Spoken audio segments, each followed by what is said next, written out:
من قرآن کریم نے پہلی ہی شروع میں ذالکل کتاب کہا تھا. اس کو کتاب،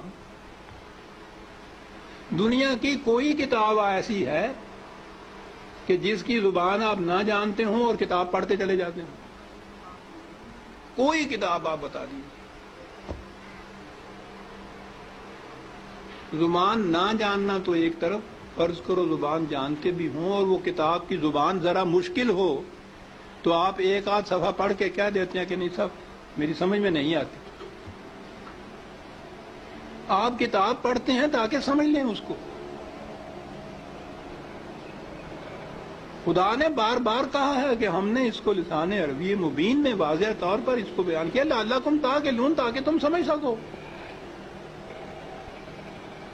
کتاب کو اگر سمجھ کے پڑھ لیا جاتا عزیزان من تو نہ ملوکیت باقی رہتی، نہ سرمایہ داری باقی رہتی، نہ مذہبی پیشوائیت باقی رہتی. سازش یہ کی گئی کہ سمجھنے کی بات یہ ہے نہیں، بغیر سمجھنے کے، بغیر مفہوم جاننے کے ان کے الفاظ کا دہرا دینا جو ہے اس سے نیکیاں مل جاتی.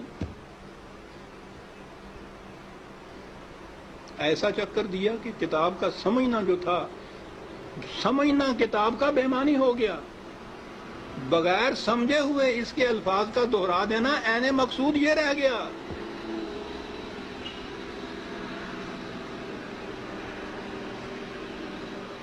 اعلیٰ سے اعلیٰ درجے کی کسی طبیب، حکیم کی، فلاسفر کی نسخوں کی کتاب، ہر مرض کا نسخہ جہاں لکھا ہو اس کے اندر، آپ اس کو سمجھے نہیں اس زبان کو اور وہ نسخے زبانی یاد کر لیں اور صبح اٹھ کے ان کو نسخوں کو رٹتے رہیں، شام تک بولتے رہیں. کچھ پتہ نہ ہو آپ کو کہ سونف کسے کہتے ہیں، ترنجبین کیا ہوتی ہے، اور پڑھتے چلیں.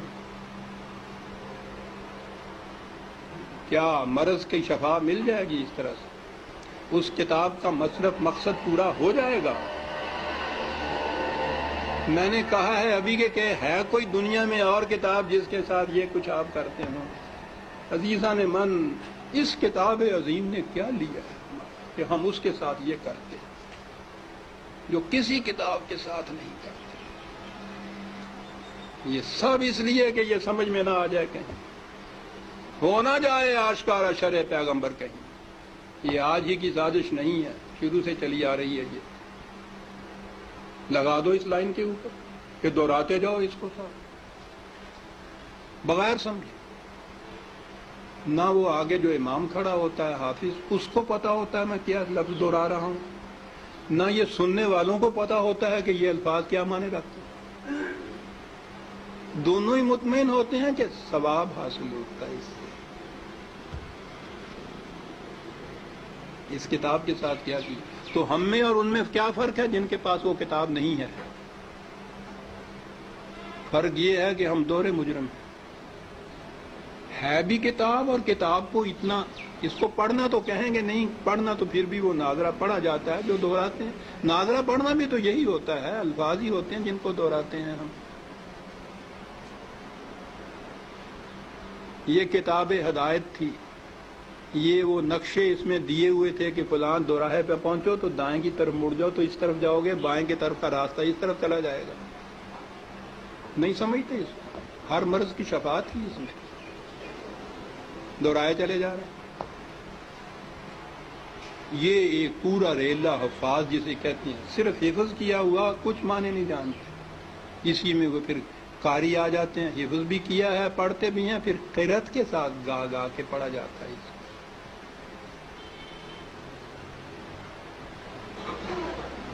قانون کی کتاب گا کے پڑھنے کی.